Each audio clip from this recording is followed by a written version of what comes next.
Chetan, Portugal ആരാധകരൊക്കെ തന്നെ അത്രയേറെ ആവേശത്തിലായിരിക്കും. ഏത് രീതിയിലാണ് വിവരങ്ങൾ? ഒന്നും പറയാനില്ല, അടുത്ത കളി നോക്കാം. എല്ലാവരും അതിന്റെ ഒരു ആവേശത്തിലാണ്.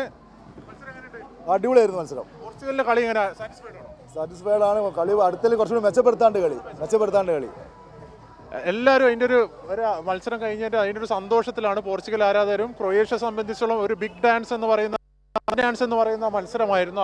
അധികായകരായ ലൂക്ക മോഡ്രിച്ചും CR7 ഏറ്റുമുട്ടുന്ന മത്സരമായിരുന്നു. മത്സരം കഴിഞ്ഞു വരുന്ന സന്തോഷമാണ് കാണാൻ സാധിക്കുന്നത്. പോർച്ചുഗൽ ആരാധകർക്ക് അടിപൊളി കളി.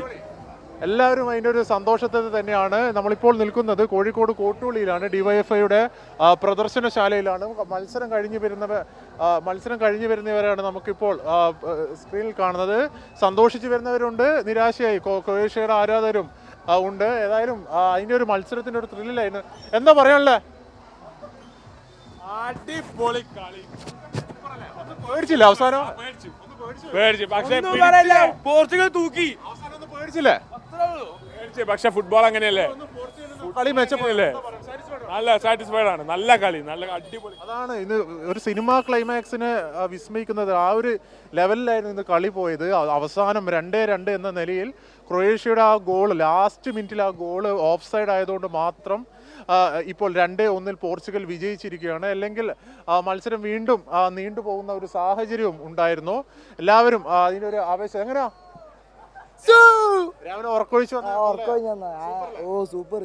സൂപ്പർ. വളരെ ആവേശകരമായ ഒരു മത്സരം തന്നെയാണ്. രാവിലെ തന്നെ പ്രായഭേദമന്യേ എല്ലാവരും, വൃദ്ധരായിക്കോട്ടെ, ചെറുപ്പക്കാരും കുട്ടികളും എല്ലാവരും അടക്കം വളരെ അതിൻ്റെ ഒരു ആവേശത്തിൽ തന്നെയാണ് നമുക്ക് കാണാൻ വേണ്ടി സാധിക്കുന്നത്. എല്ലാവരും അതിൻ്റെ മത്സരത്തിൻ്റെ ഒരു ആവേശത്തിൽ തന്നെയാണ്. എല്ലാവരും മത്സരം കഴിഞ്ഞ് വീട്ടിലേക്ക് പോകുന്ന അതിൻ്റെ ഒരു തിരക്കും കൂടിയുണ്ട്. എന്താ പറയാനുള്ളത്? സന്തോഷം. ടീമിൻ്റെ ആരാധന? അർജന്റീന. പോർച്ചുഗൽ കയറിയില്ല, എന്താ പറയാ? റൊണാൾഡോ ജയിക്കണമെന്നുണ്ടായിരുന്നു, അതുകൊണ്ട് റൊണാൾഡോ ഗോള് അടിച്ചു.